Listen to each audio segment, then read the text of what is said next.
Yes, last question हमारा हुआ था 29th, इलिस्ट्रेशन 29th में आपको मैंने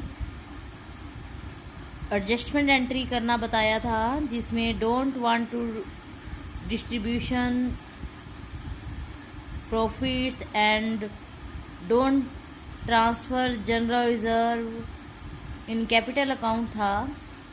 now our topic same but questions हम नेक्स्ट ट्राई कर रहे हैं। 30th क्वेश्चन आप ट्राई करेंगे, 31st देखेंगे। यहाँ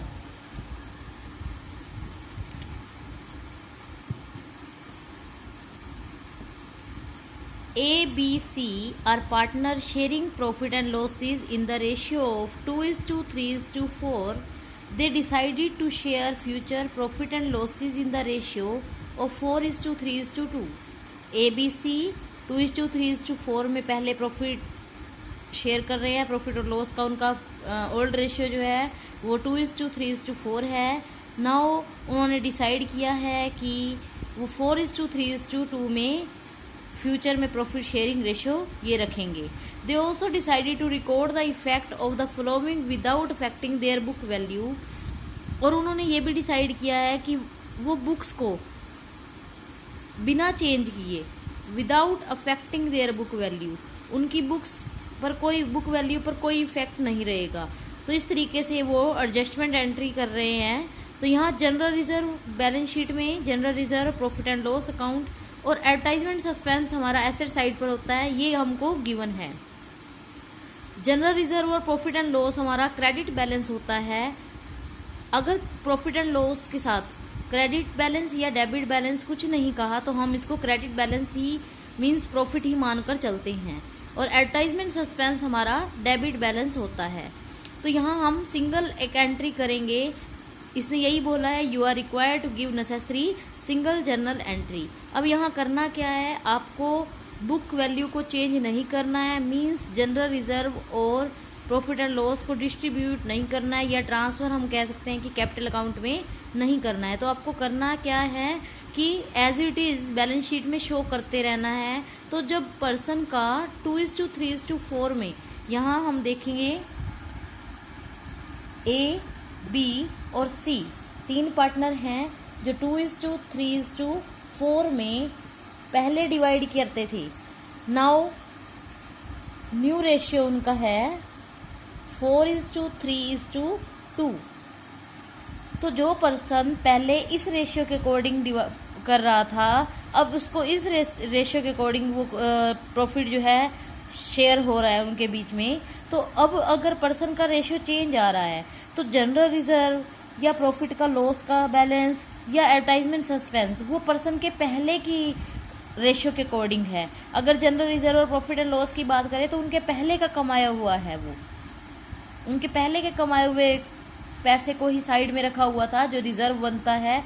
और जो पहले के कमाए हुए प्रॉफिट हैं तो इस रेशियो के अकॉर्डिंग कमाया था उन्होंने। और इस रेशियो के अकॉर्डिंग अगर डिस्ट्रीब्यूट नहीं कर रहे हैं वो, तो क्या करेंगे हम करते हैं क्या कि एक एडजस्टमेंट एंट्री कर देते हैं। सेक्रीफाइस, जो पर्सन सेक्रीफाइस कर रहा होता है उसको उतना पार्ट जितना पार्ट उसका उस जनरल रिजर्व में या प्रॉफिट में बनता है वो आज ही पे कर दिया जाएगा। उसको कौन पे करेगा? Gaining partner. तो एक बार क्लियर करते हैं यहाँ ये क्वेश्चन। तो जनरल रिजर्व का हमारा जो बैलेंस है वो 40,000 है। आपको पता है जनरल रिजर्व जो है वो क्रेडिट बैलेंस होता है। और प्रॉफिट एंड लॉस का जो हमारा बैलेंस है वो कितना है? 20,000 है। प्रॉफिट एंड लॉस का अगर कुछ नहीं बोला तो क्रेडिट ही होगा। और डेबिट बैलेंस है हमारा एडवर्टाइजमेंट सस्पेंस का, क्योंकि एडवर्टाइजमेंट सस्पेंस हमारे डेफर्ड रिवेन्यू एक्सपेंडिचर, ये हमारा क्या होता है? डेबिट बैलेंस ही होता है। तो यहाँ 15,000 हमारा सस्पेंस चल रहा है, अभी पे जो है करना पड़ेगा हमको। ये हमारी इनकम का सोर्स है, ये हमारा एक्सपेंसेस हैं। तो 60,000 में से जब हम क्रेडिट का टोटल करने के बाद डेबिट वाली अमाउंट उसमें से लेस कर देंगे, ये डेबिट है तो इसलिए माइनस होगा। तो यहाँ क्या हो जाएगा? 60 माइनस 15, 45,000 जो है वो क्रेडिट बैलेंस बनता है। तो 45,000 जो है वो नेट इफेक्ट रहेगा कि जो भी क्रेडिट और डेबिट में से लेस करने के बाद। तो 45,000 का आप क्या करेंगे, यहाँ पर 45,000 को हम सेक्रीफाइस और गेन के अकॉर्डिंग पार्टनर्स में डिवाइड कर देंगे। मीन्स जो पार्टनर गेन कर रहा है वो आज सेक्रीफाइस होने वाले पर्सन को, सेक्रीफाइस करने वाले पर्सन को उतनी अमाउंट जितने का उसका सेक्रीफाइस हुआ है और जितनी अमाउंट उसकी पहले वाले रेशियो के अकॉर्डिंग जनरल रिजर्व में और प्रॉफिट एंड लॉस में उसका शेयर था, वो चीज जो है वो आज पे कर देगा उसको। नाउ वी कैलकुलेट सेक्रीफाइस और gain ratio. Formula old ratio minus new ratio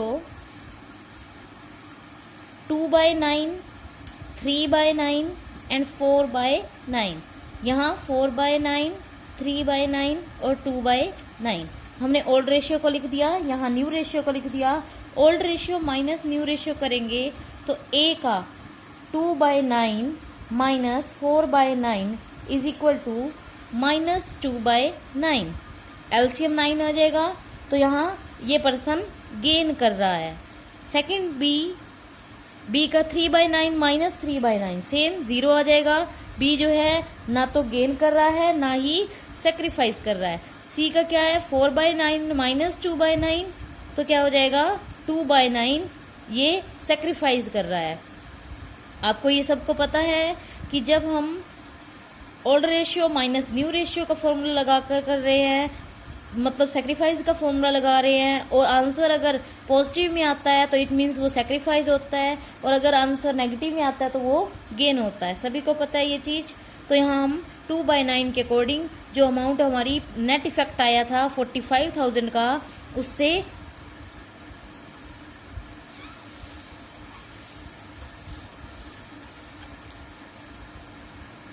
तो 45,000 हमारा जो नेट इफेक्ट था general reserve, profit and loss और एडवर्टाइजमेंट सस्पेंस से, तो 45,000 का जो पर्सन सेक्रीफाइस कर रहा है 2/9, 10,000 जो है वो उसको रिसीव हो जाएंगे, और जो पर्सन गेन कर रहा है उसको पे करना पड़ेगा। तो जो पर्सन गेन कर रहा है उसको आज पे करना पड़ेगा, तो उसकी कैपिटल डेबिट होगी क्योंकि वो पे कर रहा है। तो यहाँ हमारा होगा एज कैपिटल डेबिट, और